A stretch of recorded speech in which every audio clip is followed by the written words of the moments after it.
everyone, I'm Jewel with Jewberly Emiris, and today I'm so excited to be sharing with you the extended video of Vogue 9201. I already revealed it on the blog, as well as talked about it, showed you a little bit in episode 10 of Sewing Desk Sit Down. But today I want to talk a little more about it because it is one of my 2017 Make 9 projects that I have finished. This is actually the first one I finished, although the first one I shared here on the channel is my jumpsuit. So my Vogue 9201 shirt dress comes in at number 7 on the list, so I now have 9 and 7 finished. Maybe I'll just keep doing the odd numbers? Vogue 9201, the pattern, actually got onto my 2017 Make 9 goals because I have talked about it and thought about it and tried to sew it, but never got around to it. So I was like, it's gonna happen this year, so why not put it on a goal list to make that happen? Well, I started out with view B, the short version, and I was gonna do the long sleeves with the detachable collar.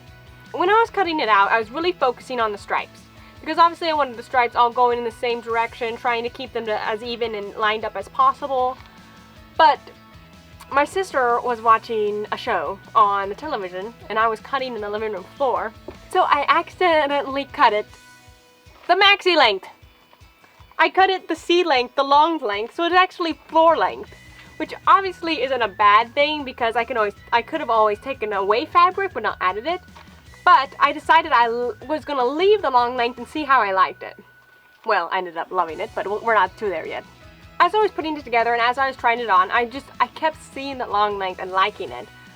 But when I got to the time for the sleeves, I was like, long striped sleeves, even with white cuffs, like my plan, that is going to be way too much.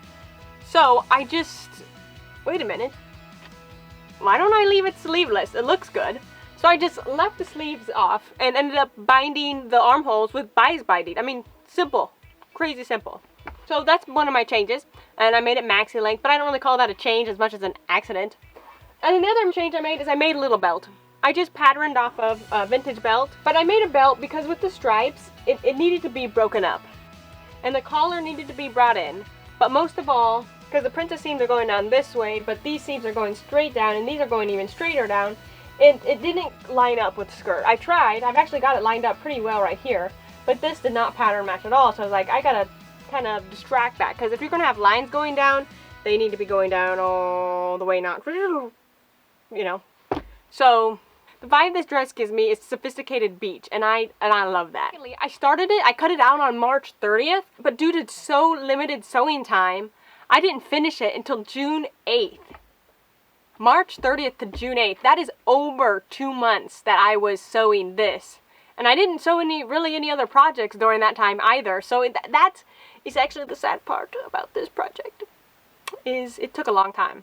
That's not a bad thing, because this project is a little more time consuming than like some quick dress patterns, because obviously you got the button placket, and then you got the invisible button placket, you got the collar and the detachable collar, you got the pleat, so there's a lot of details that take extra sewing time besides like a simple shift dress. But then I was so low on sewing time, there'd be like 3 weeks I didn't even sit down at my sewing desk or even do any type of sewing projects. Like I said, June 8th is when I finished it. That weekend, I wore it every single day, Friday, Saturday, Sunday. And I'm like, this dress is so good. Back in March, I thrifted this fabric in Texas. It's actually a sheet that I got for $5.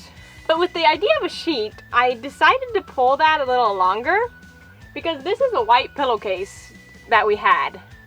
So I've got a sheet and white pillowcases. I'm so excited to say. I did remember to put my labels in. So I got my label, then I got it looks like it was a threshold pillowcase, and I got the tag from the sheet in here as well. Just adds a little kind of fun professionalism to it. And then I actually put this button on backwards on purpose so that you can't see the button here, so it's kind of like invisible.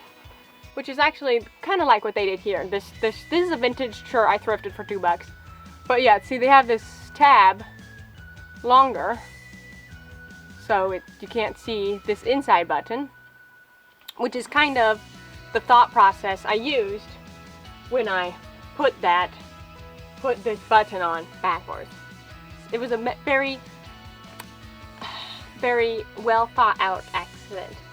It was an extremely well thought out. It was a very well thought out mistake. We'll put it that way.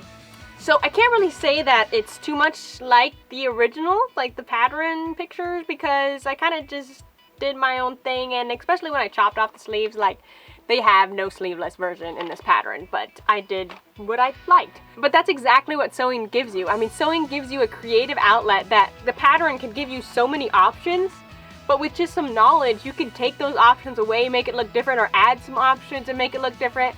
And really, with one pattern, you can make so many different looks based on fabric and design lines and accents and details, and man, yeah. I mean, I said everything about the dress, so we better cut this short. I want to say thank you for watching this video. You can go ahead and like it. Make sure you comment on it. I love reading your comments, and I try to respond. I try to respond, but sometimes I'm not too good at that.